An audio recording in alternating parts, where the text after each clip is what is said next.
la France et sa vie politique, un état de la situation. Et pour nous entretenir de ce thème, je reçois ce soir Francis Choisel, que nos auditeurs connaissent, ancien patron d'émission et invité relativement régulier à notre radio. Alors bonsoir Francis Choisel. Bonsoir. Et Francis Choisel, vous êtes donc professeur à l'Institut catholique de Paris, spécialiste du Second Empire. Vous êtes l'auteur, entre autres, de Comprendre le gaullisme, publié chez l'Harmattan, et Napoléon III, Pensée politique, publié chez SPM. Mais vous n'êtes pas seulement un spécialiste du Second Empire, mais aussi des questions constitutionnelles en général, au XIXe et XXe siècle, ce qui n'est pas sans rapport avec notre émission de ce soir. Et par ailleurs, vous êtes le fondateur de l'Alliance pour la souveraineté de la France, mouvement qui a imposé en France le mot et la notion de souverainisme. Je crois, je n'ai pas été complet, vous avez écrit d'autres ouvrages, mais nous n'allons pas tous... C'est largement suffisant. Les citer. Alors, je suis donc heureux de vous accueillir ce soir pour que vous nous entreteniez de la situation politique en France et de l'état de notre pays. Situation inédite sous la Ve République, à la suite des élections législatives des 30 juin et 7 juillet dernier, il n'existe aucune majorité pour soutenir l'action du gouvernement. Déjà, à l'issue des élections législatives de juin 2022, la majorité n'était que très relative, puisque le budget, comme la réforme des retraites, ne furent adoptés que par le recours à l'article 49.3. Ce recours pour l'adoption du budget pour l'année 2025 en décembre dernier a entraîné le vote d'une motion de censure pour la première fois depuis octobre 1962. Encore faut-il souligner que cette censure de 1962 visait la décision du général de Gaulle de recourir à un référendum pour instituer l'élection du président de la République au suffrage universel et non pas directement l'action gouvernementale. Si le précédent gouvernement, celui de Michel Barnier, a été censuré et que l'actuel gouvernement s'appuie aussi sur le même socle commun minoritaire, l'impression générale, il me semble, est moins l'instabilité et l'immobilisme, pour cela c'est assez indiscutable, l'immobilisme, qu'un pouvoir sans ligne directrice d'ensemble et sans cohérence. Je suis un peu dur, mais le président de la République, fort d'un domaine réservé, décide de la politique étrangère et de celle de la défense, sans qu'en cette dernière matière, il ait arrêté avec le gouvernement les sources de financement pour une augmentation substantielle du budget alloué, et sans aucune certitude quant à la majorité parlementaire qui pourrait voter ce budget avec ses ressources. S'agissant du gouvernement, dans sa composition, il apparaît que des ministres définissent leur politique avec l'autonomie qu'ils se donnent. À cet égard, l'action du ministre de l'Intérieur et du garde des Sceaux est emblématique. Quant au Premier ministre, il est à l'hôtel Matignon. Alors, pour analyser cette situation, plusieurs angles d'approche sont possibles. Francis Choisel, vous, le spécialiste des questions constitutionnelles, et je crois défenseur des institutions de la Ve République, par rapport à une représentation nationale aujourd'hui dispersée, reflet d'un électorat sociologiquement fragmenté. Que représentent ces institutions comme garantie d'une stabilité minimum de l'exécutif et d'un pouvoir à agir, capable d'agir au cas où les circonstances l'exigeraient? Quel est leur rapport par rapport à celle des républiques précédentes? Et nous pourrons aussi nous interroger sur leur modification depuis leur origine et sur le rôle qu'exerce maintenant le Conseil constitutionnel. Vaste programme. Vaste programme, et nous en aborderons d'autres quant à la sociologie de l'électorat, la situation économique, et puis aussi, dans cette politique extérieure, le problème posé par l'Union européenne, et aussi le partage éventuel, entre guillemets, de la force de dissuasion. C'est peut-être un sujet... Tout ce que vous voulez. Alors, par rapport donc à la situation présente, et vu du point de vue des institutions, puisque, comme je disais, la situation est quelque peu inédite, pas de majorité parlementaire dans quelque sens que ce soit. Oui, alors si on a une mémoire, j'allais presque dire de journaliste, c'est nouveau. Si on a une mémoire d'historien, c'est plutôt l'existence d'une majorité parlementaire absolue qui est l'exception. C'est Si on regarde toute la Troisième République, et la quatrième, si on regarde toute la Quatrième, et si on regarde, comme vous l'avez d'ailleurs souligné, le début de la Cinquième République, il n'y avait pas de majorité. il n'y avait pas de majorité. On a cessé, depuis quelque temps, de répéter ce qu'on disait au départ. « Ah, c'est une situation qu'on n'a pas connue. Comment va fonctionner la Constitution avec une absence de majorité ?» On oublie, mais je crois qu'on n'oublie plus, parce que ça a déjà été dit, je n'innove pas, que la Constitution de la Ve République a été faite pour fonctionner en l'absence d'une majorité absolue. Parce qu'en 1958, on n'imaginait même pas, je crois, Non. qu'il puisse y avoir une majorité absolue pour un parti ou pour un groupe de partis. D'ailleurs, c'est ce que Michel Debré appelait le parlementarisme rationalisé. Oui, alors c'est le parlementarisme rationalisé, effectivement, c'est un certain nombre de mesures. Vous avez évoqué le 49.3, très médiatique, mais c'est l'une des dispositions de la Constitution qui sont destinées à permettre au chef de l'État, au gouvernement, de gouverner avec une assemblée ou des assemblées, disons, mouvantes.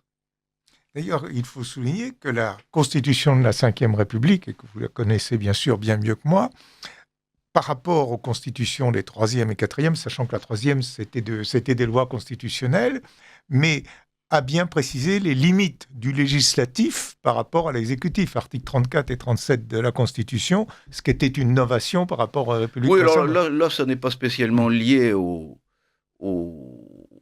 à la question de l'instabilité, c'est simplement pour éviter que le Parlement empiète sur le gouvernement. Donc la liste les limites de la loi, c'est pour éviter que le gouvernement soit esclave. Parce qu'on parle de régime parlementaire, mais on dit aussi, pour la Quatrième et la Troisième, régime d'assemblée. Oui, donc c'est pire qu'un régime parlementaire, c'est un régime où l'Assemblée fait tout et où le gouvernement obéit. Non, ce qu'il faut dire par rapport aux constitutions précédentes, là encore c'est quelque chose de classique que je suis en train de dire, c'est que la Ve République n'est pas si différente que cela de la Troisième. C'est la pratique de la Troisième, notamment après la crise du 16 mai 77, que, par exemple, le droit de dissolution qui existait dans la Constitution, dans les lois constitutionnelles de 75, n'a plus été utilisé parce qu'on n'osait plus. Et lorsqu'Edgar Faure a utilisé l'arme de la dissolution, oui, qui était à nouveau dans la Constitution de la Quatrième République, tout le monde a été surpris parce qu'on avait oublié qu'on l'avait remis dans la Constitution de la Quatrième République. Et d'ailleurs, c'est pour ça qu'il y a eu une dissolution, parce qu'il y avait quand même un certain nombre de règles, il fallait qu'il y ait un certain nombre de chutes de gouvernement dans un délai particulier. Personne n'y pensait, puis tout d'un coup, lui, futé, Edgar Faure avait bien fait ses comptes et il a donc vu, là, il y a la possibilité de dissoudre. Le problème, c'est que sa dissolution n'a pas été efficace parce qu'on avait la proportionnelle, et en cas de proportionnelle, on en parlera probablement, mais en cas de proportionnelle, l'arme de la dissolution disparaît parce que les mouvements d'opinion sont faibles et ne sont pas amplifiés par le scrutin majoritaire. Donc, la dissolution d'Edgar Faure... et c'était l'apparition des députés du mouvement poujadiste, d'ailleurs. Oui, alors il y a quand même eu une poussée, mais ça n'a pas résolu le problème de l'instabilité, ça n'a pas fait suffisamment bouger les lignes, ça a été un coup d'épée dans l'eau. Oui, c'était moins de 60 députés, les poujadistes, à l'époque, sur une assemblée, je ne me rappelle plus mais qui était plus nombreuse que l'assemblée actuelle, je crois. Oui. Et donc, là, en effet... il n'y a pas que d'innovation dans la Constitution de la Ve République, comme vous oui, alors effectivement, vous me remettez, après ce détour sur la proportionnelle, vous remettez dans le fil de l'idée que j'avais fini par perdre, c'est qu'en réalité, c'est la pratique de la Constitution de la Ve République qui est différente, mais au-delà de la pratique, c'est la légitimité de l'élection présidentielle au suffrage universel direct qui fait la différence. Et je crois que c'est là ce qu'on oublie un peu aujourd'hui, c'est qu'à la base de la Constitution, il y a la souveraineté du peuple et que tout problème qui se pose ne doit pas être résolu en cherchant dans les articles de la Constitution. Oui, bien sûr, il faut regarder dans les articles de la Constitution, mais surtout en se disant, le peuple est souverain, quelle est la volonté du peuple ? Et comment cette volonté du peuple doit-elle, peut-elle se traduire avec les dispositifs constitutionnels? Alors, justement, donc, vous évoquez implicitement le général de Gaulle, qui faisait appel au référendum, puisqu'il y a eu 5 référendums. Pas que lui. Il n'y a pas que lui. Mais enfin, c'était sauf celui de 2005 dont on parlera, mais les référendums les plus déterminants, si j'ose dire, hein, puisque Georges Pompidou en a fait un sur l'adhésion du Royaume-Uni et d'autres, enfin les anciens membres de la LE à l'Union, à l'époque qui était la communauté économique européenne, mais c'est un référendum qui ne posait pas de problème. Il y a eu Maastricht qui a été plus, je dirais, plus juste. Et puis, le référendum, et on y reviendra, c'est celui de 2005. Hein. Mais le général de Gaulle... Et il y a eu le quinquennat aussi. Oui, oui, mais alors le quinquennat, je veux parce qu'il était adopté avec une forte abstention et une majorité forte. Donc, il n'a pas été... C'est pas un référendum politiquement décisif, non. Non. Par contre, en revanche, bon, les référendums auxquels a procédé le général de Gaulle ont toujours été des référendums déterminants. Hein, et le dernier, d'ailleurs, a conduit à sa démission. Alors, je ne voudrais pas entrer dans la technique constitutionnelle, mais en l'occurrence, comme vous parlez de référendum et comme vous parlez de la souveraineté du peuple, il y a quand même un élément extrêmement important, parce que quand on évoque le général de Gaulle, c'est qu'en 1962, il a proposé par référendum une réforme de la Constitution, mais sans respecter la lettre de la Constitution, puisqu'il a recouru à l'article 11 directement, alors que normalement, il fallait passer, je crois, par l'article 89. C'est une thèse qui a été défendue, de dire que c'était en dehors de la règle constitutionnelle. C'est une thèse qui a été défendue.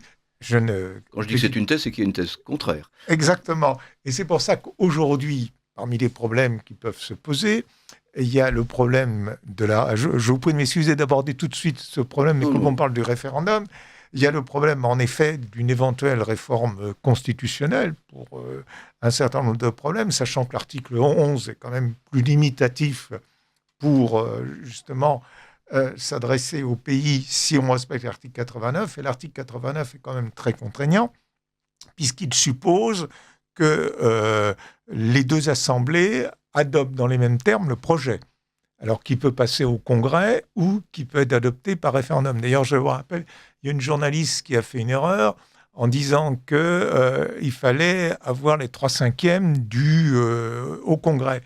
Or non, si on a le président à la majorité sur son texte dans chacune des deux chambres, il peut aller directement au référendum. Oui. Donc, c'est ça, c'est-à-dire qu'il ne faut pas... Vous voyez, j'avais remarqué... le référendum, vous avez raison. Alors, est-ce que, justement, pour faire appel au peuple et que, je dirais qu'il s'agit d'une question déterminante, parce qu'on peut toujours faire un référendum sur une question que je ne dirais pas accessoire, mais enfin, et est-ce que, justement, il n'y a pas une contrainte constitutionnelle qu'il faudra un jour dépasser, ou croyez-vous qu'un président de la République ou une présidente de la République nouvellement élue pourrait faire la même chose que le général de Gaulle en 62 et passer directement par l'article 11? Je ne veux pas faire le Conseil constitutionnel en 1962 a été consulté et sans entrer dans le détail de sa décision, il a laissé faire, il a dit qu'il n'était pas compétent, qu'il n'avait pas à juger, et ça s'est fait. Alors, première chose, il y a un précédent. Mais il n'y a pas un seul précédent, il y a un deuxième précédent, c'est celui de 69. Absolument. Et là, ça n'a pas été contesté. Non. Quant à la position du général de Gaulle, j'allais dire du fondateur de la République, on peut quand même se référer à l'auteur, il soulignait, mais premièrement, on a une question d'interprétation du texte, qui, pour un historien comme moi, est évidente, c'est que quand on dit que le référendum de l'article 11 peut concerner des lois sur l'organisation des pouvoirs publics. Oui. C'est ce que soulignait le général de Gaulle, mais tout spécialiste de la Troisième République sait bien que, comme vous l'avez dit, il n'y a pas une constitution de la Troisième République, il y a 3 lois constitutionnelles, et dans l'une des 3 lois constitutionnelles, l'une des 2 principales, il y en a une sur le Sénat, hein, il y en a une sur les rapports entre les pouvoirs publics, Et la troisième, c'est-à-dire la principale finalement, ce qu'on pourrait appeler le cœur de la Constitution de la Troisième République, s'appelle loi sur l'organisation des pouvoirs publics. En effet. Donc, il y a au moins une possible querelle d'interprétation de cette expression-là. Deuxième remarque, le général de Gaulle a souligné que si on était contraint à passer par seulement l'article 89, alors c'est vrai que c'est marqué de la révision constitutionnelle, puis en dessous il y a l'article 89, et comme on a compris, l'article 11, il est loin de l'article 89, il n'est pas il n'est pas sous le chapeau révision constitutionnelle. Mais le général de Gaulle expliquait en Conseil des ministres, on lit ça dans le livre d'Alain Perfit, c'était de Gaulle, il dit, mais alors si on ne peut passer que par l'article 89, ça veut dire qu'il faut avoir toujours l'accord du Sénat et on pourrait même dire de l'Assemblée, absolument, pour faire quelques réformes que ce soit, c'est-à-dire qu'on ne peut jamais réformer l'Assemblée, parce que l'Assemblée sera toujours contre une réforme qui ne serait pas à son avantage, et le Sénat de même. Donc il y aurait une impossibilité de révision de la Constitution sur ce qui est l'Assemblée, sur ce qu'est le Sénat, ce qui est quand même une part importante de la Constitution. Donc, son argument, c'était de dire que l'article 11, ça permet de réformer la Constitution, éventuellement, oui, en dehors des chambres, en dehors de la vie des chambres, et c'est au peuple de trancher. C'est pas antidémocratique que ce soit en dehors des chambres, puisque c'est le peuple qui tranche. Alors, oui, il faut ajouter qu'il y a quand même une réforme constitutionnelle, je crois que c'est de l'époque de Jacques Chirac, d'abord qui a élargi le champ du référendum de l'article 11 par rapport à ce qu'il était en 58, mais qui surtout a prévu un débat, une déclaration du gouvernement et un débat parlementaire dès lors qu'il y a le référendum par l'article 11. Donc il n'y a pas une possibilité en quelque sorte de veto des chambres, des assemblées, face à une initiative de référendum par le gouvernement, mais il y a une discussion avec un débat qui, bien heureusement, n'est pas conclusif, parce que quand je dis qu'il n'est pas conclusif, sinon on retomberait dans l'article 89. Mais ce que je veux dire, qu'il n'y a pas de vote, c'est un débat sans vote. Et pourquoi je dis que ça ? Parce que je sais que ça a été, parfois, ça a été un petit peu critiqué, mais s'il y avait un débat avec vote, mais qui n'empêche pas le référendum, et que le peuple tranche dans le sens du gouvernement, ça serait un affront pour l'Assemblée, ça serait pas bon pour le régime parlementaire. Donc c'est très bien qu'on ait que le gouvernement soit obligé de s'expliquer devant les chambres, qu'il y ait un débat parlementaire, les parlementaires qui sont des hommes avisés, qui avec des groupes organisés font un débat, et puis après s'engage le débat référendum devant le peuple. Alors il y a la troisième raison, c'est on dit, ah ouais, le Conseil constitutionnel va interdire, je crois même que Laurent Fabius, je cherchais son prénom, et je ne voulais pas l'appeler cavalièrement uniquement par son nom, bien que c'est le début de la célébrité. Quand on dit Clémenceau, De Gaulle, j'aurais pu dire Fabius, comme s'il était à la hauteur de ces personnages. Il est encore de ce monde. Oui, voilà, donc quand la personne n'est pas encore morte, on lui donne son prénom, on lui donne du monseigneur, du monsieur. Donc Laurent Fabius, je crois, avait dit qu'il y avait des impossibilités, mais comment un Conseil constitutionnel pourrait-il interdire d'interroger le peuple ? Je crois que c'est ça l'élément essentiel. Est-ce qu'une institution peut interdire d'interroger le gouvernement ? Mais enfin, le gouvernement, oui, interdire d'interroger le pays, d'interroger le souverain. Et pour des questions constitutionnelles, De Gaulle le disait aussi, oui, De Gaulle, je ne dis pas le général, je ne dis pas Charles, il est mort et c'est un grand homme. Il disait que c'est au peuple qui a voté la Constitution de modifier la Constitution. Il a aussi dit d'ailleurs que la voix du Congrès, alors là on n'est plus dans l'article 89 qui précède un référendum, mais la simple voix du Congrès, elle a dit c'est pour des réformettes. On n'a pas eu que des réformettes depuis un certain nombre d'années par la voie uniquement parlementaire. Voilà, donc je pense que celui qui serait en poste au gouvernement ou à la présidence de la République et qui voudrait faire un référendum devrait passer outre l'avis éventuellement négatif du Conseil constitutionnel. Alors, ma question n'est pas anodine, et je crois que c'est très important, parce que beaucoup ou un certain nombre d'hommes politiques parlent de référendum, et que par rapport à la situation de 72-69, le Conseil constitutionnel, de sa propre initiative, a élargi son rôle, parce que dans les années 60, le Conseil constitutionnel avait un rôle restreint, c'est-à-dire, grosso modo, bien veiller à ce que le pouvoir législatif n'empiète pas sur le pouvoir exécutif. Article 34-37 de la Constitution, depuis 1971, et de plus en plus, il y a des références au bloc de constitutionnalité, si bien que le Conseil constitutionnel, et c'est un problème, devient d'une certaine manière, en certains domaines, législateur, si j'ose dire, entre guillemets. Oui, vous disiez que ce Conseil avait pour mission d'empêcher l'empiètement du législatif sur l'exécutif, mais c'est lui maintenant qui empiète sur l'exécutif. Et ce n'est pas seulement le bloc de constitutionnalité, c'est qu'ils font référence... alors dans le bloc de constitutionnalité, il y a la Déclaration des droits de l'homme, il y a le préambule de 46. Oui. Ce ne sont donc pas des textes juridiques. Non, non, on peut quand pas on dire. les lit, ce ne sont pas des textes juridiques. Oui, c'est trop restreint comme appellation pour une déclaration des droits. Non, mais ce sont des principes. Oui, absolument. Donc, juger sur des principes, interpréter des principes, ben, c'est le rôle des politiques, c'est le rôle des représentants du peuple. C'est le rôle des représentants du peuple.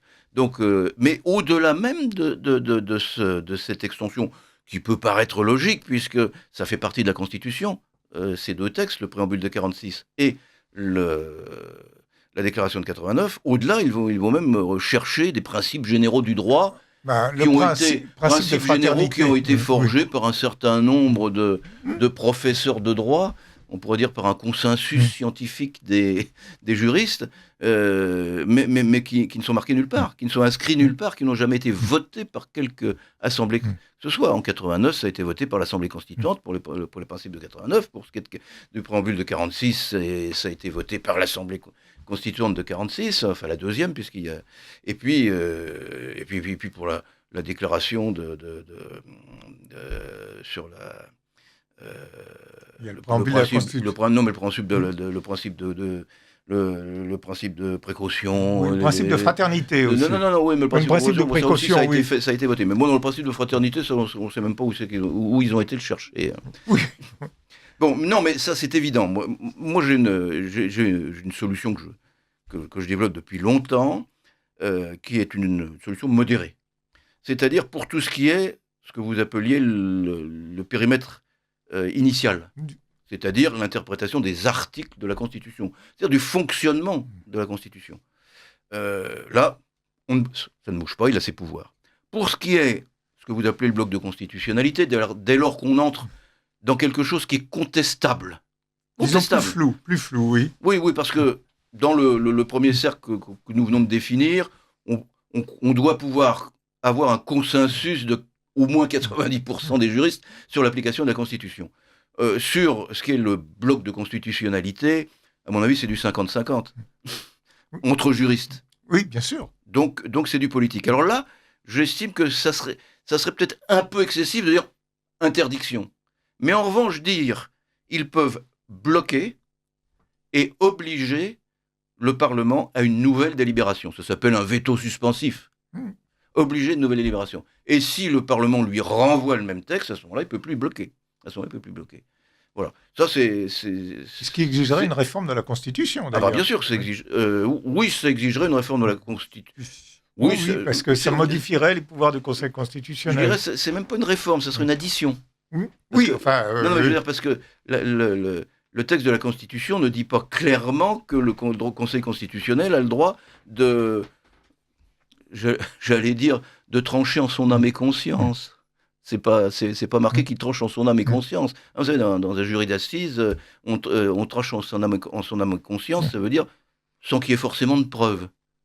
Donc là, en son âme et conscience, si j'emploie le terme, c'est pour montrer que c'est une opinion et non pas une décision juridique véritable. Votre propos me paraît particulièrement important puisque, en effet, à plusieurs reprises, des hommes politiques, des femmes politiques, donc ont proposé et demandent une réforme de la Constitution. Et comme le dit très bien le précédent président du Conseil constitutionnel, a montré qui s'y opposerait.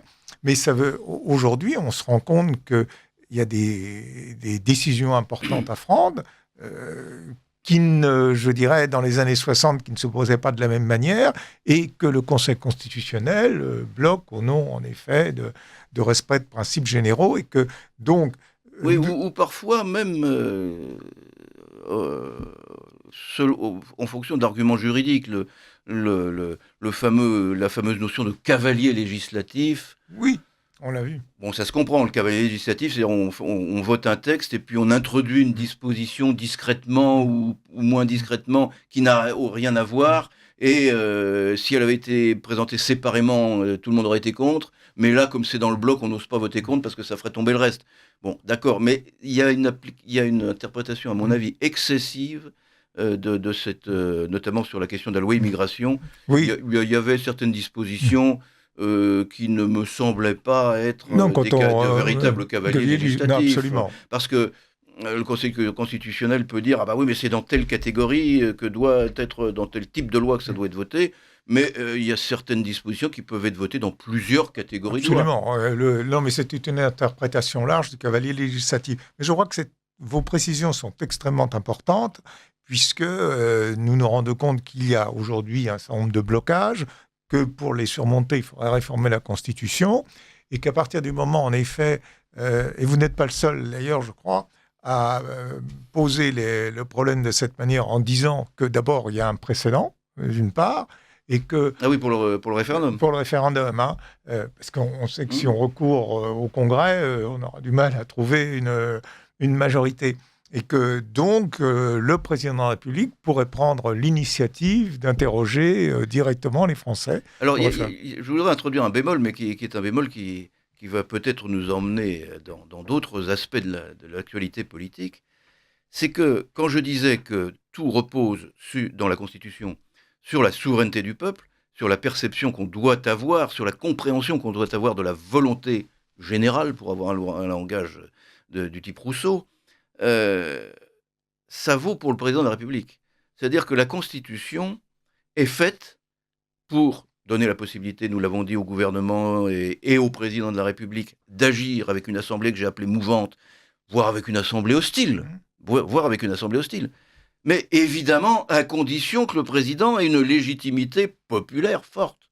Ce n'est pas un régime dictatorial, la Ve République. Non, tout à fait. Peut-être qu'elle peut être interprétée, biaisée de manière dictatoriale, mais l'esprit, c'est que le 49.3, par exemple, n'a de légitimité que si le gouvernement a lui-même une légitimité, qui n'est pas une légitimité parlementaire, mais une légitimité qui vient du président de la République, le président de la République ayant lui-même une légitimité populaire. En fait, le 49.3, ça veut dire le peuple impose aux parlementaires, par l'intermédiaire de celui qui incarne sa volonté, le président, et son outil gouvernemental. Alors, si c'est un président qui n'a pas de légitimité populaire, ça ne marche pas. Enfin, du moins, ça n'est pas concevable. C'est-à-dire que si vous avez une mesure qui est impopulaire et qui est refusée par le Parlement, et que le président lui-même est impopulaire, ou a été censuré par les élections, vous voyez où j'en viens, alors là, le 49.3 n'est plus légitime, ça devient de la dictature. Ça devient l'utilisation d'une ficelle, et encore quand je dis ficelle, c'est gentil, constitutionnelle, pour faire passer sa volonté personnelle.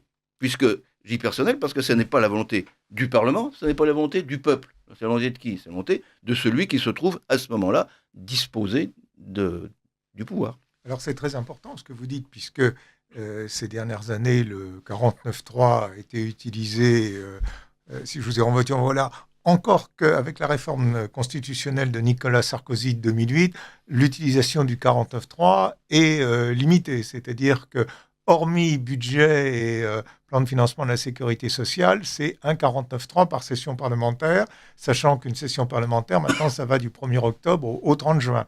Donc, ça limite le 49.3, mais au-delà de ça... Mais c'était déjà limité à l'origine, puisqu'il y avait, je n'ai plus exactement le chiffre, mais par député. Oui, oui, il y avait une limite. Un député ne pouvait pas faire Voilà, toutes les semaines, des motions de censure, signer une motion de censure. Signer, évidemment, voter oui, non, mais signer sûr. une motion de Bien sûr, censure, oui. Non, mais en effet, un député peut pas... Ça n'était pas un fusil à un coup comme aujourd'hui, mais c'était pas une mitrailleuse. Il y avait quand même un barillet avec un certain nombre de motions de censure possibles quand on additionnait le nombre de députés d'un groupe parlementaire. Absolument. Ou d'un groupe de groupes parlementaires. Donc, ce qui fait que quand il y a une fragmentation, une dispersion de l'Assemblée, ça limite les possibilités d'une certaine manière. Pour chaque groupe, oui. Mais on a bien vu que certaines motions pouvaient être déposées par certains au profit de l'ensemble de la coalition. Exactement. Alors, je crois que c'est très important de se venir aussi sur le 49.3. Cela veut dire que ces dernières années, selon la manière dont vous présentez les choses, votre interprétation qui est, à mon avis, la seule qui doit être prise en compte, eh bien, il y a une utilisation illégitime du 49.3, je ne dis pas illégale, mais illégitime, finalement, ces dernières années. C'est-à-dire puisque j'ai parlé de légitimité du président de la République, il faut analyser les choses. Pour être un peu schématique, on pourrait dire que dans les premières années de son mandat, quand il sort de son élection, on peut toujours contester l'élection, il n'y a pas eu de débat, il n'y a pas eu de programme, on a voté contre et pas pour, il y a eu de l'abstention. Si en interprétant la Constitution, on rentre dans ce genre de débat, arguments qui peuvent être utilisés politiquement, hein, on ne peut pas entrer dans ce genre de raisonnement si on raisonne en termes d'objectivité constitutionnelle. Donc on peut dire que, pour simplifier, le gouvernement Borne avait droit de faire le 49.3 parce que c'était le gouvernement qui était nommé par le président de la République, qui venait d'être élu. Après un échec électoral qui, de fait, remet en cause la légitimité du président de la République. À partir du moment où sa majorité est battue, là, on peut se demander si, véritablement, le président a encore une légitimité suffisante pour utiliser toutes les armes du gouvernement, du parlementarisme rationalisé. Vous vous souvenez, d'ailleurs, vous êtes particulièrement compétent en matière constitutionnelle, pas du tout.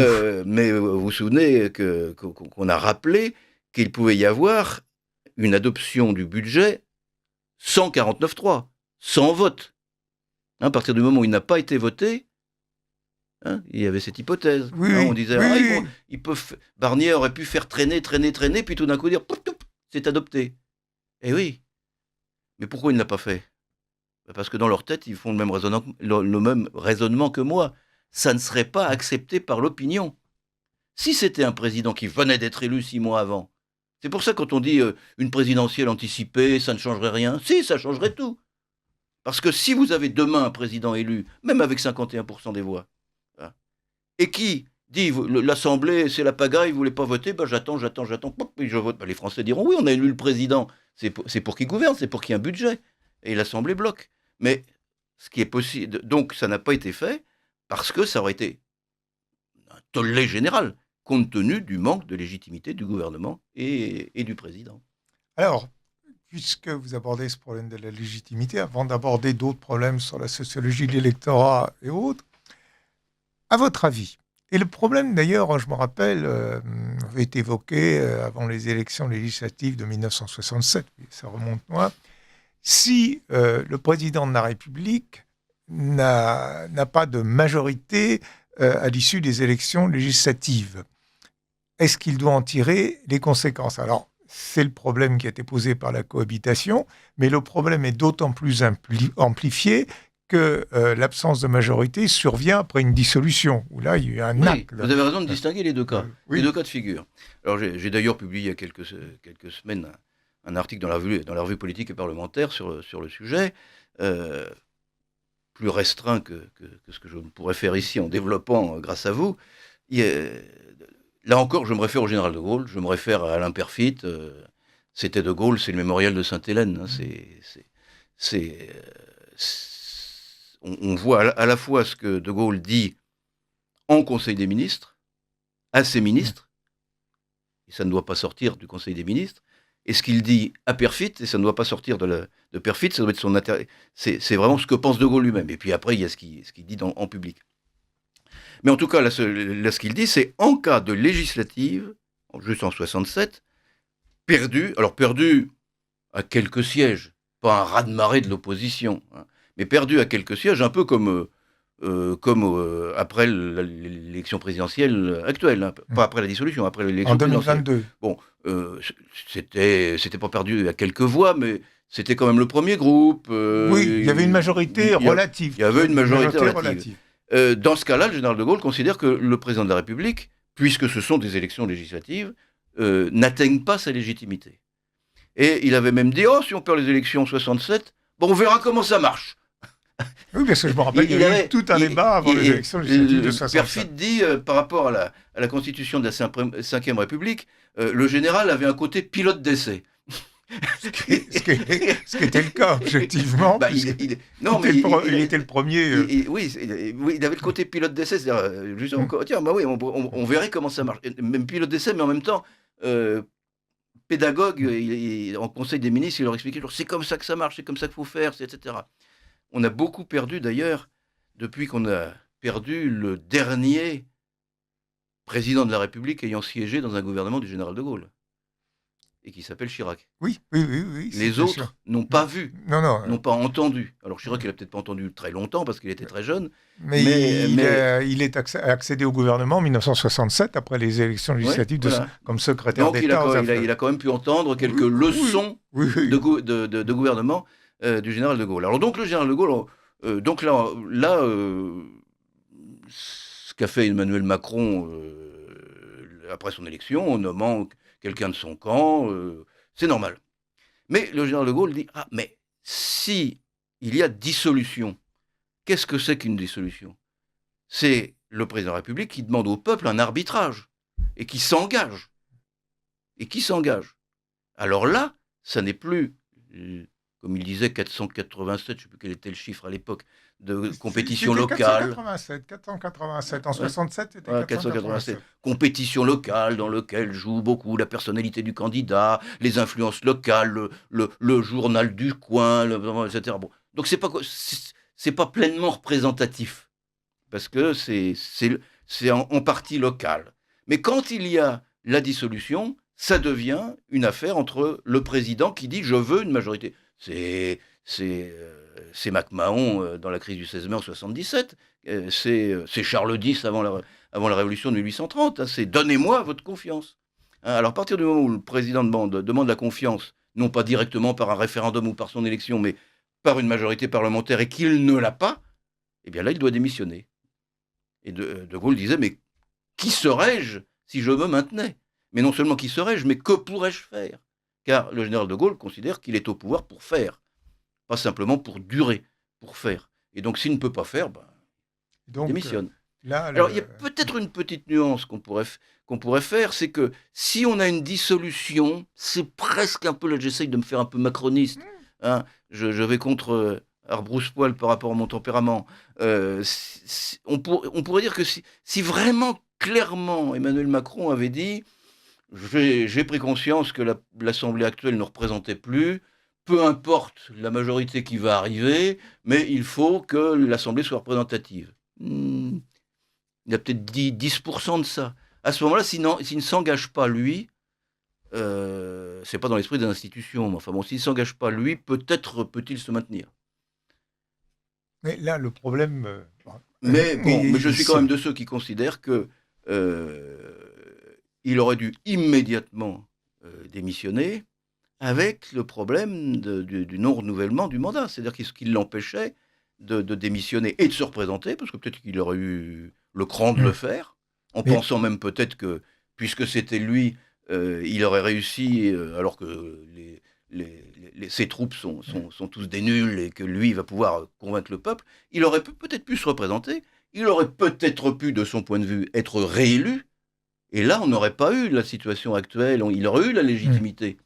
Oui, mais là, il y a le fait qu'il ne peut pas faire plus de 2 mandats. Et voilà. Donc, il y avait le Donc non blocage. seulement il ne peut pas faire plus de 2 mandats, mais en plus certains disent qu'il ne pourrait même pas se représenter pour, pour terminer son mandat. Ah ben non, parce que c'est deux mandats, c'est clair. Hein, Et donc dans les modifications de la Constitution, le non-renouvellement du, du mandat, enfin le- l'impossibilité de faire plus de 2 mandats successifs est une calamité. mais ça, c'est Sarkozy qui imitait beaucoup ce qui se faisait aux Imiter les États-Unis. États-Unis. Alors aux États-Unis, je ne sais pas si ça fonctionne bien, mais enfin bon, de toute façon, les institutions américaines, plus les Français voient ce que c'est, plus ils se disent que c'est vraiment un pays arriéré au point de vue démocratique, hein, quand on regarde la façon dont sont faits les bulletins de vote, enfin bon, etc.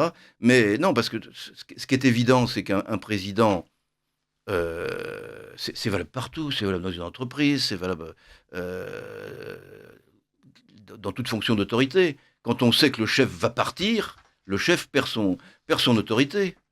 Hein, et non seulement il perd son autorité, mais surtout la guerre de succession commence. Et on l'a vu là, mais c'est pas spécial à Emmanuel Macron. Et en plus, comme on est dans une situation politique assez durable, où les présidents ne sont pas d'une grande popularité, euh, le fait d'être soutenu par le président sortant n'est pas un atout. Ça pourrait fonctionner si on avait des présidents très populaires. Alors là, jusqu'au bout, tout le monde serait à leur botte en disant Président, dites que je suis votre candidat pour votre succession. Mais actuellement, je crois que personne n'a envie de se faire soutenir par Emmanuel Macron à la prochaine présidentielle. Donc on est vraiment Alors, ce qui une va situation nous amener à nous poser des questions sur l'état de l'opinion et la sociologie de l'électorat. Alors, j'ai un message d'un auditeur, d'ailleurs, qui nous écoute souvent. Très bonne émission, merci. Sur l'article 11 en 62, le général de Gaulle l'a utilisé. Tous les pseudo-juristes se sont offusqués. Toutefois, il y a dedans ce que vous dites très bien, l'organisation des pouvoirs publics. Et quand on regarde bien, De Gaulle le disait comme d'autres, il suffit d'ouvrir un manuel de droit au constitutionnel. Elle comprend les rôles et fonctions de président, Premier ministre, etc., etc. Donc on peut réformer simplement la Constitution avec cet article. Je crois que vous partagez tout à Oui, alors fait. puisqu'on revient là-dessus, vous aviez évoqué tout à l'heure, et je n'avais pas rebondi tout de suite, sur la possibilité d'élargir. Je crois que le plus simple serait qu'il n'y ait pas de limite. La Constitution de 1852, Constitution du Second Empire, mais qui en 52 était encore de la République, Mais que vous connaissez sur le bout du doigt. disait le président de la République est responsable devant le peuple auquel il a toujours le droit de faire appel. Bon, on peut être un peu plus large, un peu plus restrictif que ça en disant que le peuple peut être consulté sur tout projet de loi, point, et pas concernant ceci, concernant cela. Alors donc, c'est pour conclure cet aspect qui est très riche dans votre démonstration, on pourrait dire que, par exemple, pour les prochaines présidentielles, si tant est qu'un candidat ou la candidate élue a annoncé qu'il recourrait ou qu'elle recourrait au référendum une fois élue pour réformer la Constitution et y intégrer telle ou telle disposition, vous considérez que, vis-à-vis du Conseil constitutionnel, le nouveau président ou la nouvelle présidente aurait la légitimité pour recourir à un référendum et passer au titre de l'article 11. Vous introduisez un impératif que j'avais omis, qui est qu'effectivement, il vaut mieux que ça soit dans le programme, pour que le peuple ait validé la chose. Parce que si c'est pour le problème de légitimité du président, c'est pas seulement qu'il ait une majorité large, si possible, de Français derrière lui, large au premier tour, car c'est significatif, large si possible aussi au deuxième tour, c'est que quand il agit, ça ne soit pas, qu'il ne prenne pas les Français par surprise. Hein, j'ai fait tel programme, et puis sur tel sujet, je n'ai rien dit, mais je m'autorise du fait que j'ai été élu pour le faire. Donc effectivement, je pense que, et ça sera le cas, oui, ça sera le cas. Ceux qui veulent faire un référendum diront, dès que je serai élu, je ferai un référendum sur. Et alors, effectivement, le Conseil constitutionnel qui s'opposerait à un président qui vient d'être élu, qui veut consulter le peuple, qui veut prendre le risque de consulter le peuple alors qu'il vient d'être élu et qui peut donc. Et qui, en plus, en tant que candidat, aurait annoncé qu'il voulait consulter le peuple sur tel ou tel sujet. Ouais. Il serait bien difficile de remettre en cause la Ça, légalité constitutionnelle du ça remettrait référendum. en cause la légitimité du Conseil constitutionnel et ça permettrait probablement d'engager une réforme du Conseil constitutionnel. Stéphane va nous passer le bobino avant d'aborder ce qui sera la seconde partie de ce livre journal. Vous aimez Radio Courtoisie, mais vous n'avez jamais donné, même pas 5 €? Arrêtez de laisser payer les autres à votre place. Faites un don maintenant sur soutenir.radiocourtoisie.fr ou envoyez votre chèque au 61 boulevard Murat, 75 016 Paris. Et vous verrez, vous vous sentirez mieux. Non, mais je Merci Stéphane.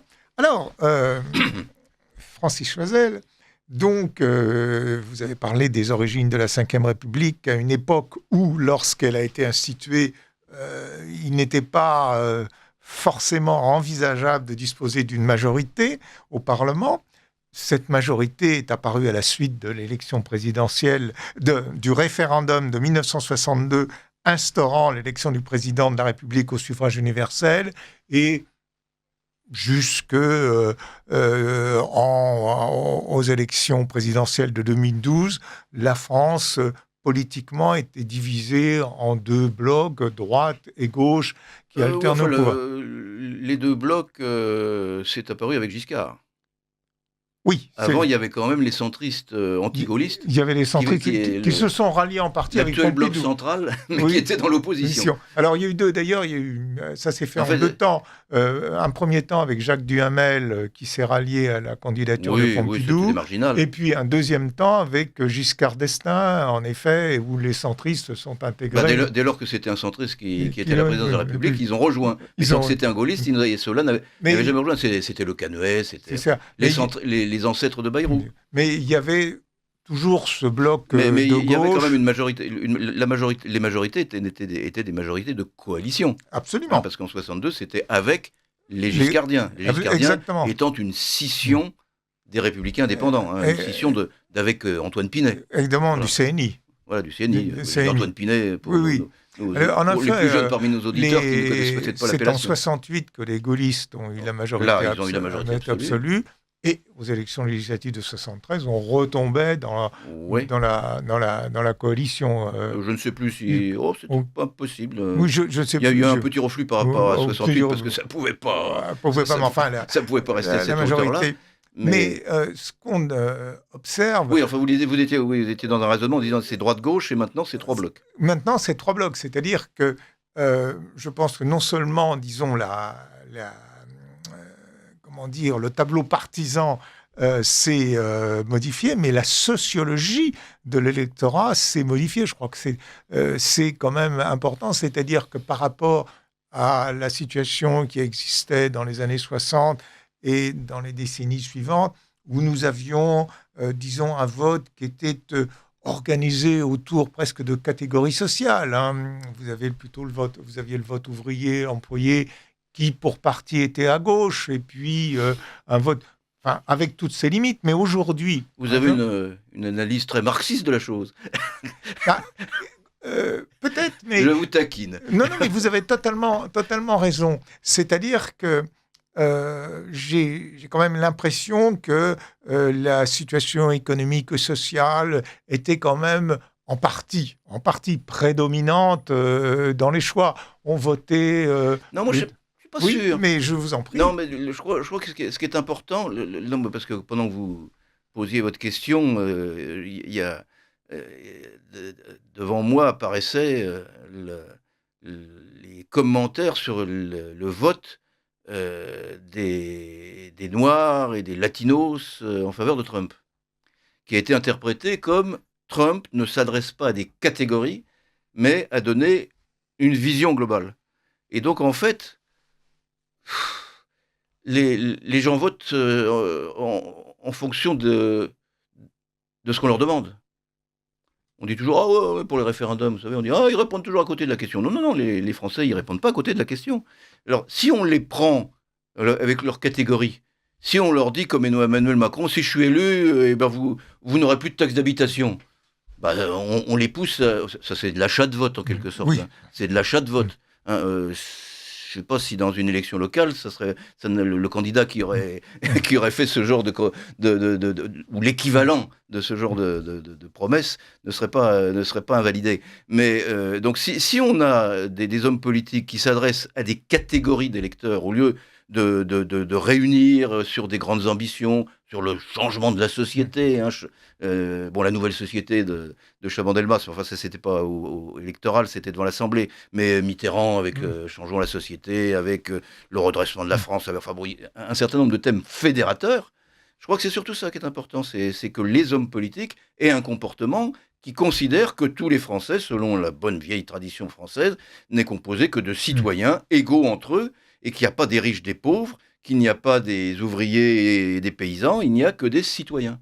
Alors, vous avez raison, c'est tout à fait juste, mais vous ne croyez pas que ces dernières années, dernières décennies même, il y a quand même dans la sociologie de l'électorat, je dirais, des approches, des transformations qui font que ça se traduit électoralement de manière différente. Je pense par exemple, comme ouvrage de référence ou comme travaux de référence, il y a Christophe Guilluy en France, il y a David Goodhart au Royaume-Uni, il y a les études de Jérôme Fourquet qui font que l'électorat résonne peut-être différemment ou sur d'autres problèmes ou tout en étant, je dirais, attaché aux problèmes sociaux, de pouvoir d'achat et autres, mais d'autres critères entrent dans les choix, ce qui fait que je dirais, le tableau partisan s'est modifié. Non, mais vous avez parfaitement raison de dire qu'il y a un certain nombre de critères, pour dire égoïstes, qui entrent dans les débats.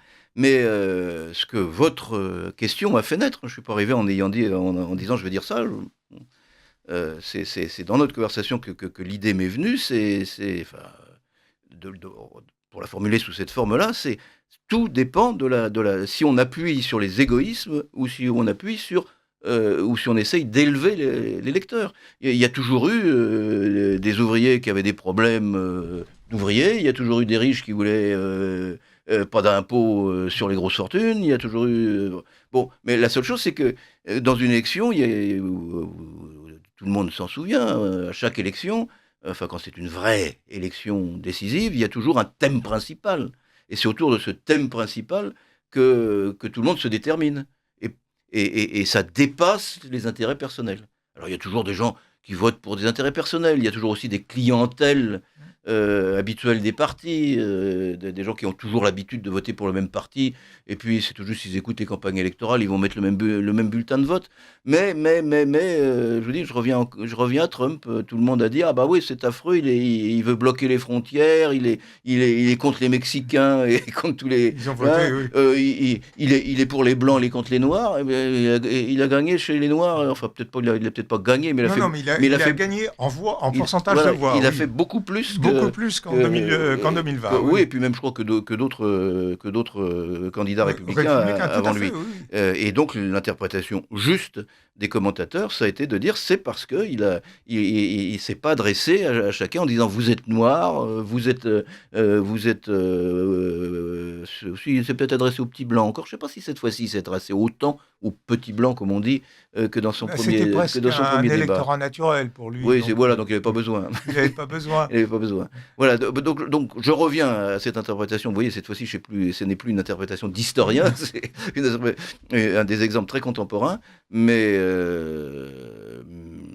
bon, quand De Gaulle s'adressait aux Français, il ne s'adressait pas à des catégories. Non, mais ça n'empêche qu'il y a quand même eu un problème avec une grève des mineurs. Il y avait quand même, il y avait quand même des intérêts divergents. Mais il réussissait sur un certain nombre de sujets à réunir dans des référendums 2 ou 3 Français sur 4. Non, 2 Français sur 3 ou voire 3 Français sur 4. Et sur son nom, de la même façon que Louis-Napoléon Bonaparte en 1848, candidat, je le rappelle, en 48, donc la République, avant le Second Empire, quand il était candidat d'opposition, en quelque sorte. Il était candidat indépendant, disons. Il ne se présentait pas forcément comme d'opposition, mais il a réussi à avoir autant de votes ouvriers que de votes conservateurs. Mais alors, vous faites là référence à des personnages d'exception dans la vie politique. Ah, mais l'élection au suffrage universel a pour objectif, dans l'esprit du général de Gaulle, de fabriquer des hommes d'exception. Pas Alors, seulement de oui. sélectionner des hommes d'exception, Alors, mais de les fabriquer, ou en tout cas, une fois qu'ils sont élus, qu'ils deviennent des hommes d'exception. Parce que, pour moi, le grand Premier ministre de la Ve République, ça a été Georges Pompidou, qui fut aussi un grand président, mais il se, disons, comment dire, peut-être s'adressait où il avait un électorat plutôt conservateur. Vous voyez, peut-être que c'est à ce moment-là que une vision droite-gauche a été peut-être plus prégnante, en effet, que la vision gaulliste, qui était une vision transversale. Oui. Oui, moi je préfère Debré à Pompidou, mais enfin bon. Non, oui, mais ça c'est... Bon. Non, mais en termes. Oui. Non, mais. Oui, non, mais Debré je- était un je- très grand Premier ministre aussi. Non, mais ça. c'est quand on regarde son œuvre, Ah oui. c'est un véritable homme d'État. Enfin bon, Un grand ministre des Finances aussi. ouais, d'ailleurs. les finances, bon, et puis combien il y a de lois Debré il y en a plusieurs. Hein, et puis, non, mais enfin bon, quand on regarde le bilan de son gouvernement, bon, alors évidemment, certains de nos auditeurs probablement sont mécontents de sa discipline par rapport au général de Gaulle dans la question d'Algérie. Oui, mais enfin, oui. Mais si on met ça de côté, parce que c'est polémique, en termes de politique économique, intérieure, etc., mettons, je crois que la loi sur les parcs naturels, c'est lui, par exemple, hein, pour ne parler que de ça. Mais tous les débats qu'il a fait pour obtenir à l'Assemblée le vote pour la force nucléaire. Et d'ailleurs, Michel Debré était quelqu'un qui était très parlementaire, très parlamentariste. Hein, c'est lui qui avait il avait face à lui une assemblée qui était diverse, et il provoquait des débats pédagogiques, justement sur les grands problèmes, pas sur les problèmes d'épicerie. Alors, malheureusement, peut-être que nous avons plus ces hommes d'exception. Alors, pourquoi ça, je pourrais dire, c'est un autre débat. Il n'y a peut-être plus non plus les circonstances. De Gaulle est né politiquement dans des circonstances exceptionnelles. Peut-être qu'il n'y aurait pas eu ces circonstances. Il aurait terminé sa carrière. Voilà, oui, comme mais ça. quand vous dites né, c'est pas né, c'est un problème de sélection. Oui, non. C'est-à-dire qu'on manque d'une guerre qui fait naître, par exemple, qui fait émerger des gens qui ont risqué leur vie dans la résistance. C'est sûr que quand on a une classe politique, même sous la Troisième République, vous me direz, mais de gens qui ont émergé non pas dans les couloirs de l'Assemblée ou des partis politiques, mais dans les geôles de l'ennemi, ça n'est pas Donc ouais, c'est un problème de sélection. C'est un problème de sélection. En temps de paix. On voit bien d'ailleurs, dans les périodes de paix, on a moins de grands hommes. Alors évidemment, ils n'ont pas l'occasion d'être des grands hommes, même les mêmes individus, quand ils ont des grands événements, certains hommes qui autrement passeraient inaperçus se révèlent comme des grands hommes. C'est pas forcément ceux voilà. qui... Mais il y a quand même aussi le fait que on se tourne vers les grands hommes quand on s'aperçoit qu'on va à la catastrophe avec les petits hommes. Et tant qu'on peut se contenter des petits hommes, on laisse faire. Quoi. Prenons l'exemple en Angleterre de Winston Churchill. Hein. Nul dans les années 30 n'aurait prévu le destin qu'il eut par la suite. Hein. Oui, et puis une fois qu'il avait fait son boulot, ils l'ont envoyé chez lui, comme De Gaulle d'ailleurs. Comme De Gaulle. Alors, donc je crois que c'était un élément important. Sur votre tripartition, la tripartition, en fait, j'insiste, il y avait une tripartition avant l'union de la gauche, où je disais Giscard. Mais enfin, le tournant, c'est ça, c'est l'union de la gauche et Giscard. Hein. Mais avant, vous aviez les. Alors, il y avait la troisième force sous la Quatrième République. Il y avait les communistes d'un côté, les gaullistes de l'autre, puis après les gaullistes, il y a eu les poujadistes. Puis au milieu, la troisième force, qu'on appelle le bloc central. Hein, mais c'est la troisième force. Hein. Et après, c'était plus. Il y avait les gaullistes, il y avait les communistes. Et puis il y avait les centristes et la SFIO, voilà. C'est la Quatrième République. Et donc c'est Mitterrand qui a décidé, pas d'ennemi à gauche, qui a décidé d'aller avec le Parti communiste en n'ayant pas peur de se faire manger, hein, comme Olivier Faure est allé avec Mélenchon en n'ayant pas peur de se faire manger. Je ne pense pas qu'il aura le destin de Mitterrand, mais est-ce que le Parti socialiste n'est pas en train justement de remonter grâce à cette alliance? Autrement, il aurait peut-être complètement disparu. Bon, et donc après, Mitterrand a fait, oui, à partir du moment où il y avait un bloc de gauche compact, pas d'ennemis à gauche, il s'est constitué un bloc de droite. Mais le bloc de droite ne s'est constitué qu'à partir du moment où c'est le président Giscard d'Estaing qui a pu rallier les centristes qui, au jamais, ne voulaient rallier le gaullisme. D'ailleurs, vous avez tout à fait raison, en termes politiques, si j'ose dire, on a commencé à parler de droite sous la Ve République qu'après l'élection de François Mitterrand. Moi, je me rappelle toujours, il y avait la gauche et la majorité. On ne la qualifiait pas de droite. Oui, c'est-à-dire que pendant un certain nombre d'années, le mot droite était péjoratif. Oui, personne ne voulait s'appeler de droite. Mais par rapport à la tripartition, on dit...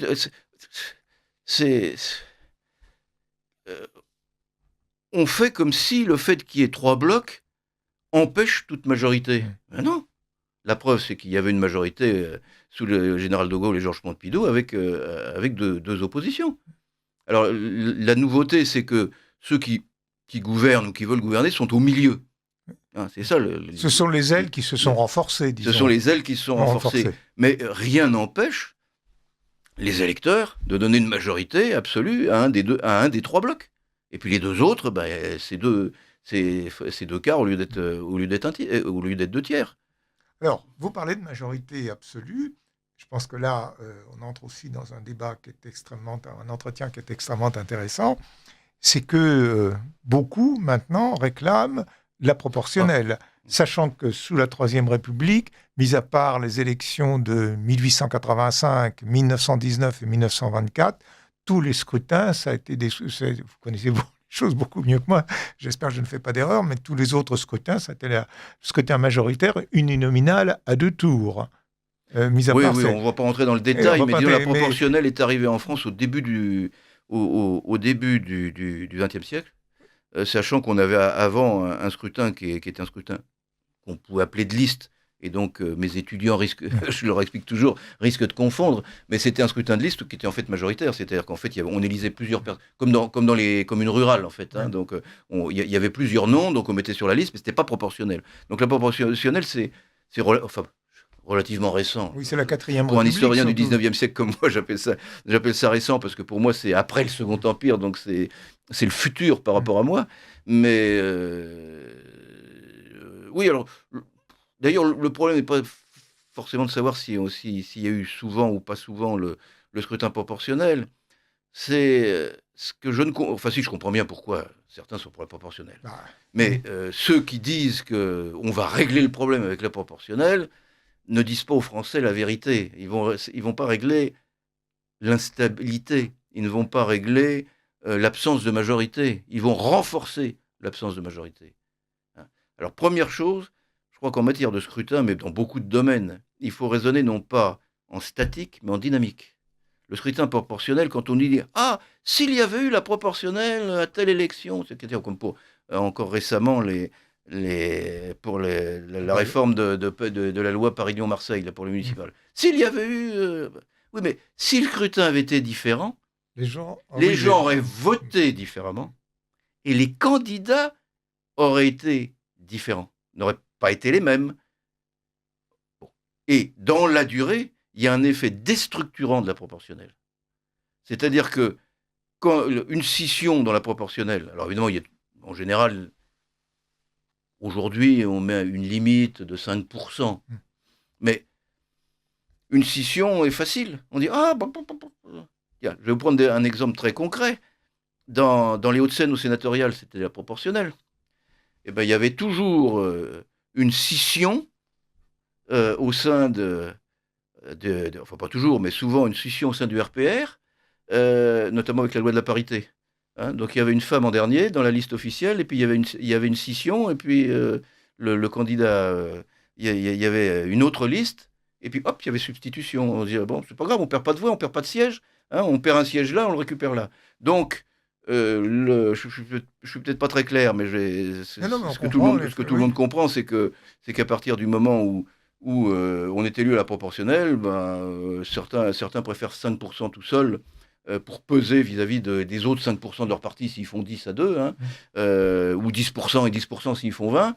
Et donc, il y a un éclatement. Un phénomène de parcellisation. Un phénomène de parcellisation. Et on a bien vu avec le poids des Républicains, avec le poids des socialistes, avec le poids de Lyot, Oui. aujourd'hui, on pourrait presque dire, plus on est petit, plus on pèse. Ou du moins, en fonction de l'endroit où on se trouve dans l'hémicycle, ou par rapport à la majorité, on pèse, même en étant très peu. Donc le résultat de la proportionnelle, dans la durée, ça n'est pas le renforcement ça n'est pas le renforcement d'une majorité. Le scrutin majoritaire, on dit toujours que c'est amplificateur. Oui, c'est amplificateur en soi, mais ça oblige surtout à se rassembler. La division est mortifère, est mortelle. Le scrutin le plus mortifère pour la division, c'est le scrutin à un tour qu'on connaît dans le monde anglo-saxon, en Angleterre et au Canada. Hein, c'est-à-dire que si les conservateurs en Angleterre se divisent en deux, c'est-à-dire un peu... automatiquement, ils perdent, parce qu'il n'y a qu'un seul tour. Ils ne peuvent pas se retrouver au deuxième. Alors, le deuxième élément qui est extrêmement grave dans la proportionnelle, c'est que avec le scrutin majoritaire, au deuxième tour, quand il y a un deuxième tour, on dit au peuple, voilà l'alliance qu'on vous propose. La dernière fois, on a dit, bon, il y a une alliance entre LFI, les socialistes, et les électeurs, ils suivent ou ils ne suivent pas. Hein, tout le monde dit, oh là là, c'est scandaleux, ils ont fait des alliances contre nature. C'est aux électeurs de décider si c'est contre nature. Si c'est contre nature, ils ne votent pas pour. Hein, non, mais ça, Et donc, mais la proportionnelle, pourquoi est-ce qu'ils veulent la proportionnelle? Oh, ça marchera mieux la proportionnelle. Parce qu'on fera des tambouilles, des alliances. Après le scrutin. Après, oui. C'est-à-dire en dehors des électeurs. Oui. On dirait aux électeurs, dites ce que vous pensez, c'est presque un sondage. Oui. La proportionnelle, ça devient des élections sondage. Et puis après, alors après on discute, hein, et puis on discute, puis on se fâche. Hein, en Allemagne, en Belgique, ils discutent pendant 1 an. Là, ça s'est fait plus vite en Allemagne, hein, mais en Belgique, ils ont mis cette fois-ci un tout petit peu moins de temps. Mais je crois qu'à Bruxelles, les élections ont eu lieu comme nous en juillet. Et leur gouvernement, ils l'ont eu, je ne sais plus, il y a 1 mois ou 2. Et à Bruxelles, ils n'ont toujours pas de gouvernement bruxellois. Mais parce qu'ils négocient le programme et après ça dure. Mais en France, c'est pas comme ça que ça fonctionne. On négocie pas de programme, on s'allie, et puis 6 mois après, on change, et l'électeur n'y peut rien. Alors vous avez tout à fait raison d'ailleurs de donner ces précisions, parce que certains, pour les élections législatives de juin-juillet dernier, ont parlé pour le second tour de magouille, tambouille, j'emploie les termes entre guillemets, mais comme vous le dites très bien, cela s'est fait au su de l'électeur. Il savait parfaitement, donc on lui a proposé le choix. Ouais, on proposait les choix. Donc, alors on pourrait dire qu'il était enfermé dans le choix qui lui était proposé, parce qu'il ne pouvait pas dire non, moi je veux faire autrement. Hein, il n'y avait pas une sorte de vote d'alliance préférentielle, mais au moins il y avait le choix. Mais alors il y a un autre élément surtout, c'est que dans le scrutin proportionnel, Richard Ferrand aurait été réélu. Oui, tout à fait. Parce qu'il aurait été tête de liste, forcément. Donc il y a des hommes politiques indéboulonnables dans le proportionnel, indéboulonnables parce qu'ils sont dans les grands partis, hein, parce que comme ils ont l'influence, quand ils tiennent le parti, ils sont tête de liste. Mais s'ils font perdre la moitié des voix à leur parti, c'est les fins de liste qui sont battus, mais eux ils restent. Oui, donc on a comme ça, on a des hommes politiques qui... C'est le jeu des partis, là. Oui, mais c'est le jeu des partis, mais c'est pire que ça. C'est-à-dire que, mettez-vous dans la psychologie. Moi, j'ai été élu. Hein, oui, on l'a pas dit tout à l'heure. J'ai lancé un mouvement souverainiste, mais j'ai aussi été, pendant 14 ans, conseiller général. Et puis, élu municipal, etc. Il faut se mettre dans la psychologie de celui qui est élu, de celui qui va devant les électeurs. Celui qui sait qu'il est tout le temps élu, finalement... L'opinion des électeurs, c'est pas marginal, parce que quand il veut quand même que son parti gagne. Il est moins sensible, en effet. Mais il est moins sensible. Bon. Ce qui est intéressant aussi, moi je l'ai bien vécu comme élu, quand vous êtes élu au deuxième tour, vous dites, bon, d'accord, j'ai réussi à passer au second tour grâce à mon noyau dur. Mais c'est quand même grâce à un certain nombre d'autres gens qui n'ont pas voté pour moi au premier tour que j'ai été élu au deuxième. Donc je suis obligé de tenir compte C'est pour ça d'ailleurs qu'on critique peut-être certains hommes politiques. On dit ah, ils trahissent leurs promesses. Oh, non, non, mais attention, il faut tenir compte des électeurs du premier tour, mais pas seulement. Hein, il faut tenir aussi compte des électeurs du deuxième tour. Donc ça veut dire que l'élu dans un scrutin majoritaire, il est l'élu d'une homme. Il se ressent comme l'élu. Il est obligé d'être l'élu d'une majorité. S'il n'est que l'élu de son noyau dur, il passera le premier tour, mais il passera plus le deuxième tour la deuxième fois. Parce que les autres diront, ah bah oui, d'accord, hein, on a accepté de voter pour lui parce qu'il était proche de nous et qu'on n'avait pas notre candidat au deuxième tour, mais là, avec les tours qu'il nous a fait, on ne revote plus pour lui. Donc on est obligé de penser à ça. Celui qui est la proportionnelle, c'est même l'inverse. Et il y a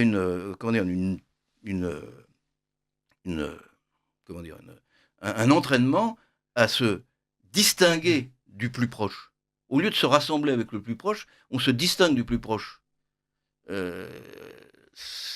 On monte sa petite entreprise politique, si j'ose dire. C'est-à-dire qu'en fait, ce qu'il faut quand on est dans un scrutin majoritaire, c'est rassembler une majorité. Donc il faut élargir, aller chercher au-delà de ce que j'appelais le noyau dur, de ces militants. Hein, quand j'étais élu, je disais toujours, si on tenait aux électeurs le langage qu'il faut tenir aux militants, on ne serait jamais élu. Parce que c'est le problème des primaires. Le problème des primaires, c'est qu'on est élu par des militants. Et puis après, on se trouve face à des électeurs qui ne sont pas que les militants. Et donc, on est obligé ou de trahir les militants, ou de maintenir le discours qu'on a tenu devant les militants et qui ne passe pas vis-à-vis du peuple. Et donc, quand on est à la proportionnelle, il ne s'agit pas d'aller chercher, d'aller à droite, à gauche, de rassembler largement. Il s'agit de grignoter sur les plus proches. Donc il s'agit de se distinguer, de taper sur ceux qui sont le plus proches de vous. Et c'est évidemment malsain. Et donc, en fait, oui, ça oblige à bétonner avec des œillères. Alors, merci beaucoup pour cette explication sur la proportionnelle, qui est extrêmement éclairante, parce que vous nous avez montré justement la dynamique, c'est-à-dire c'est pas simplement une photo à un instant donné, il y a l'évolution avec le temps et la parcellisation, un effet multiplicateur, si j'ose dire, sur la parcellisation de la vie politique. Alors, et sur le choix des électeurs, c'est sur le choix aussi. Je parlais des têtes de liste, mais c'est pas seulement les têtes de liste. On voit bien aux européennes. Hein, on disait toujours aux européennes on recycle les battus du suffrage universel, mais c'est pas seulement parce que c'est des européennes, c'est parce que c'est de la proportionnelle. Ça serait des scrutins, avec des circonscriptions avec un élu. Les battus, on dirait non. Tu nous as fait perdre aux législatives, tu vas pas nous faire perdre aux européennes. Mais comme c'est une liste, de toute façon, il y a la tête de liste, les autres par derrière, on ne sait pas. Alors, et donc on place des amis, des apparatchiks. Oui, c'est vraiment les partis. Sauf quelques Palestiniennes qui font un peu d'effet. À but clientéliste, si j'ose dire. Alors, malheureusement, il nous reste un quart d'heure. Alors, il y a un dernier point que je voudrais aborder avec vous, qui vous tient, je le sais, beaucoup à cœur. C'est le problème de la souveraineté. Et ce problème de la souveraineté, c'est de le voir à travers l'Union européenne, et nous avons un président de la République actuellement qui, je dirais, est très proche de l'Union européenne et qui rêve d'une manière ou d'une autre d'un saut fédéral. Et ces derniers temps, il a posé le problème de la défense et on peut avoir quelques inquiétudes puisqu'on voit quelques relents de la communauté européenne de défense qui, en août 1954, a été rejeté par le Parlement. Il parle même, alors il est ambigu, parce qu'il dit je n'ai pas dit ça, mais enfin, de partage de la force de dissuasion nucléaire. Alors, par rapport à cela, et quels sont les dangers que ça représente, mais quels sont aussi les risques de réalisation, parce que tenir un discours, c'est une chose, passer à la pratique, c'est une autre, et est-ce que l'on pourra s'affranchir du suffrage universel si on s'oriente dans cette voie, sachant qu'après l'échec de référendum de 2005, le président de la République qui fut élu par la suite s'est affranchi du suffrage universel avec le traité de Lisbonne. Oui, alors, c'est évident que à chaque fois enfin, que tout le monde sait bien que pour unir les gens en général, je n'emploie le terme gens, le plus simple, c'est par le non plus que par le oui. Et ça se traduit donc, notamment en politique extérieure, ou même en politique, on se réunit face à un ennemi. Hein. On dit non à l'ennemi, on est contre un ennemi, et on se fédère, on est très différents, mais on oublie qu'on est différent parce que on est focalisé par le chiffon rouge du toréador, hein, et on fonce en commun. Ça, c'est donc évident qu'à chaque crise, et je n'innove pas en disant cela, hein, le Covid, à chaque fois qu'il y a une crise, on en profite pour essayer de dire que c'est mieux avec plus d'Europe. Bon. Moi, je pense que le problème n'est pas de savoir si c'est faisable, le problème c'est de savoir si c'est souhaitable. Alors, vous avez parlé de l'arme nucléaire. Bon, il est évident que l'arme nucléaire, ça doit être on doit pouvoir riposter dans la seconde, et que par conséquent, ça n'est pas avec la réunion d'un conseil de chefs d'état-major à Paris ou de chefs de gouvernement à Londres qu'on va pouvoir faire une riposte suffisamment rapidement pendant que le missile parti de je ne sais où sur Terre traversera l'atmosphère. Bon. Donc, ça doit être une personne unique qui prend donc la responsabilité du feu nucléaire. Est-ce qu'on veut donner, je vais prendre des noms comme ça, à Mme Merkel, et puis au pouvoir, mais bon, à M. Zelensky, à Mme Meloni, à Boris Johnson, au nom de l'ensemble de l'Europe, le feu nucléaire?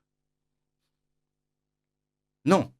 Je pense qu'aucun Français n'accepterait que quelqu'un d'autre que le président français, fût-il Emmanuel Macron, puisse appuyer sur le bouton nucléaire. Et à l'étranger, je pense que, pareil, s'ils avaient une arme nucléaire, ils ne voudraient pas que ce soit un Français qui appuie à leur place sur le bouton nucléaire. Soit parce qu'ils auraient peur qu'ils n'appuient pas, alors que leurs intérêts vitaux sont en cause, ou parce qu'ils auraient peur qu'ils appuient alors que leurs intérêts vitaux ne sont pas en cause. Voilà donc du point de vue du fond. Alors du point de vue des déclarations d'Emmanuel Macron, le problème c'est qu'avec Emmanuel Macron, on se méfie toujours. Comme vous dites, il est européiste, voire il était atlantiste. Donc on se demande toujours s'il n'est pas prêt à vendre, franchir le pas, comme il avait vendu Alcatel. Oui, c'est ça. Alstom. Non, Alcatel, c'était. Ah non, Alstom, c'était Juppé qui voulait vendre. Mais Alstom avec les turbines. Et puis après, il est obligé de faire des pieds et des mains pour récupérer quelques éléments de souveraineté qu'il avait vendus. Bien. Donc, on a toujours peur. Mais, d'après ce que j'ai entendu, c'est l'Allemagne qui a demandé la protection nucléaire. Je me mets à la place de l'Allemagne. Est-ce que j'ai envie d'avoir la protection nucléaire française à la place de la protection américaine? Peut-être. Mais enfin bon, être sous la protection de la France... Mais en revanche, lui demander pourquoi on me la refuse, et que je dis dans ces conditions, je vais m'en faire une, c'est peut-être pas à exclure. Ah oui. C'est pour ça que, si on prend la réaction d'Emmanuel Macron sans d'éventuelles arrière-pensées européistes habituelles en disant on va tout donner de la France pour l'Europe, parce qu'on veut faire l'Europe, c'est peut-être pas mauvais de leur dire bah oui, on va y réfléchir, on n'est pas contre, d'ailleurs on a toujours dit que... voilà, sachant qu'évidemment, un ennemi sur le Rhin, et encore, quand je dis sur le Rhin, il y a le Rhin entre les deux, mais il y a une frontière côté nord où il n'y a même pas le Rhin. Donc, je ne suis pas président de la République, donc je peux lever l'ambiguïté stratégique et dire que c'est quand même l'intérêt vital de la France, qu'on n'est pas un ennemi agresseur. Hein, je ne suis pas en train d'accuser les Russes de vouloir venir là. Mais si jamais il y avait des Russes, ou Attila, des Mongols, ou des ou des Ostrogoths qui soient aux frontières de la Gaule, eh bien, là, l'intérêt serait vital. Donc, il ne faudrait pas attendre. Alors, moi, ce que je pense, c'est qu'on avait, du temps de votre cher président Pompidou, je crois que c'est d'ailleurs postérieur au général de Gaulle, l'arme nucléaire tactique. Vous savez, ça a été développé. les plus... Oui, ça a été développé à partir, dans les années 60, dans les années 70, les fameux Plutons, oui. Voilà, les Plutons. C'est-à-dire des armes nucléaires du champ de bataille. Absolument. Les Russes en ont, et eux, dans leur doctrine stratégique, du moins du temps de l'Union soviétique, mais je pense que c'est encore le cas, ou du moins ils l'ont réactualisé, je crois que Poutine l'a plus ou moins réactualisé, alors que ça avait peut-être disparu, mais pour moi qui étais officier de renseignement, enfin de renseignement du corps de bataille, hein, et donc j'ai fait des exercices avec l'ennemi rouge, etc., eux c'est de l'emploi. Nous, ce n'était pas de l'emploi, c'était l'ultime avertissement. On était vraiment dans la dissuasion. L'ultime avertissement, ça voulait dire, on a une petite bombinette qu'on envoie sur vos troupes. Alors les Allemands nous ont dit à un moment donné, oui, mais les troupes russes, quand vous allez l'envoyer, ça va être sur Francfort. On n'en a pas tellement envie. Et je vous dis, j'ai fait des exercices d'état-major. Ça se terminait par les Soviétiques ont quand même percé, ils sont à Liège, et nous allons lancer le Pluton d'ultime avertissement sur Liège. 10, 9, 8, et l'artilleur nous avait fait ça, nous avait fait le grand cinéma. Voilà. Bon, donc effectivement, on comprend que les Allemands ont dit, votre arme d'ultime avertissement qui va nous arriver sur la figure pour nous sauver, on ne veut pas. Mais dans la situation de l'Ukraine, telle qu'on l'a vécue, on a bien vu que la dissuasion, je tape sur Moscou, je tape sur Washington, je tape sur Paris, je tape sur Londres, ça n'empêche pas la guerre. En revanche, si on avait eu... on n'aurait peut-être pas replié le Pluton non plus, mais je pense que retrouver une arme d'ultime avertissement, qu'évidemment on ne positionnerait pas sur le Rhin, là, il faudrait le positionner, je ne sais pas, en Slovaquie, quelque chose comme ça. Hein. Ça serait un élément de dissuasion, peut-être un élément de protection de l'Ukraine. Il ne faut pas évidemment que ça soit aux frontières. Oui, bien sûr. Il ne faut pas que ça soit à la frontière russe. Hein, ça serait de la provocation.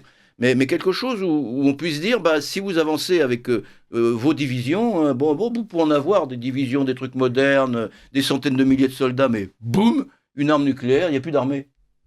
Enfin, cette armée-là, il n'y en a plus. Donc, en effet, ça pourrait être une solution, c'est-à-dire de redévelopper, en effet, l'arme tactique qui a été abandonnée. Alors, est-ce qu'elle a été abandonnée pour des raisons stratégiques ou pour des raisons de coût ? Non, il y a deux raisons. Il y a celle que je vous ai indiquée, c'est-à-dire que c'est comme les centrales nucléaires, c'est pas par hasard, c'est celle qui est en Alsace qui a été que Fessenheim a été. C'est Fessenheim qu'on a arrêté parce que les Allemands disent si ça pète, ça va nous. Le Rhin va pas empêcher le nuage atomique de Fessenheim éventuellement d'aller chez nous. Et nous, on a arrêté le nucléaire, donc c'est quand même normal que vous. Donc je pense qu'il y a le côté allemand, puis le côté il faut toujours faire plaisir aux Allemands. Enfin, on est presque complexé de les avoir battus. Enfin, mais non, il y a l'autre élément, c'est l'argument de dire que dans le langage de la riposte massive, l'escalade nuisait à la crédibilité. L'idée de départ, c'était au contraire. Ça montre la crédibilité en disant oui, puisque j'ai été capable d'envoyer l'arme nucléaire tactique, je peux aller au-dessus. Je peux aller au-dessus. Et l'autre dit oui, mais si vous avez envoyé que l'arme tactique, c'est que vous n'êtes pas capable. Voilà, donc il y en a certains qui disaient l'arme nucléaire tactique, elle sert à rien. On a la grosse bombe, ça suffit. Moi, je pense que ce qu'on a vu depuis 2 ans en Ukraine, c'est que la grosse bombe, dans ce cas de figure, sert à rien. Dans ce cas de figure seulement. Alors, malheureusement, il nous reste très peu de temps, mais donc vous avez parlé de l'Ukraine et la politique d'Emmanuel Macron par rapport justement à l'Ukraine. Et aujourd'hui, nous apercevons que peut-être l'Union européenne, mais surtout la France, est totalement absente d'une éventuelle négociation. Est-ce que du temps du général de Gaulle... C'est simple, pourquoi est-ce qu'on est absent d'une négociation ? Parce que la négociation, elle a pour but de déterminer les conditions de la paix. l'organisation de la paix.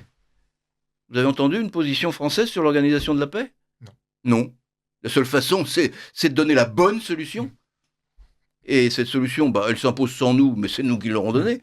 Ou, comme on a donné la bonne solution, on nous associe. Non, nous, on continue. On dit, comment gagner la guerre ? Mais la guerre, quel est le but de guerre ? Alors, le but de guerre, c'est de rétablir les frontières. Tout le monde sait bien qu'on ne peut pas rétablir les frontières. Rétablir les frontières, même, est-ce que c'est souhaitable ? Des frontières qui ont provoqué la guerre. En fait, on oppose le droit du plus fort au droit international. Et le droit des peuples à disposer d'eux-mêmes là-dedans. Alors on dit, l'Ukraine. Mais non, le problème, c'est pas l'Ukraine, ce sont les provinces russophones. Il faut faire comme en Nouvelle-Calédonie, il faut faire comme en Algérie, il faut faire comme à la fin de la Première Guerre mondiale, dans un certain nombre d'endroits, on fait des référendums. Alors, en ce moment, c'est peut-être pas tout à fait l'ambiance pour faire des référendums, mais la solution que devait, dès le départ, donner la France, c'est de dire, les frontières ne sont pas forcément bonnes, il faut demander aux populations concernées si ces frontières sont bonnes. Et le problème de l'Europe de l'Est, c'est qu'il n'y a jamais eu de traité de paix, ni après la Première Guerre mondiale, ni après la Deuxième. Ce sont toujours des frontières de fait, sans parler des frontières qui sont des frontières internes à l'Union soviétique. Et donc, en fait, il faut simplement dire... alors, mettons la Crimée, dire... Le référendum fait par un envahisseur, c'est pas crédible, on le refait. Poutine ne devrait pas avoir peur de le refaire, parce qu'il va gagner. Alors, mais il faut le faire aussi ailleurs. Je vous prie de bien vouloir m'excuser, Francis Choiseul, et je vous remercie très vivement d'avoir été l'invité de ce Libre Journal de ce soir. Et je rappelle que vous êtes professeur à l'Institut catholique de Paris et auteur notamment du Second Empire et des questions aussi spéciales. Pensée politique de Napoléon III. Et pensée politique de Napoléon III. C'est une réunion de pensée, c'est un recueil des pensées de Napoléon III. Et vous êtes aussi un spécialiste des questions constitutionnelles du 19e et 20e siècle.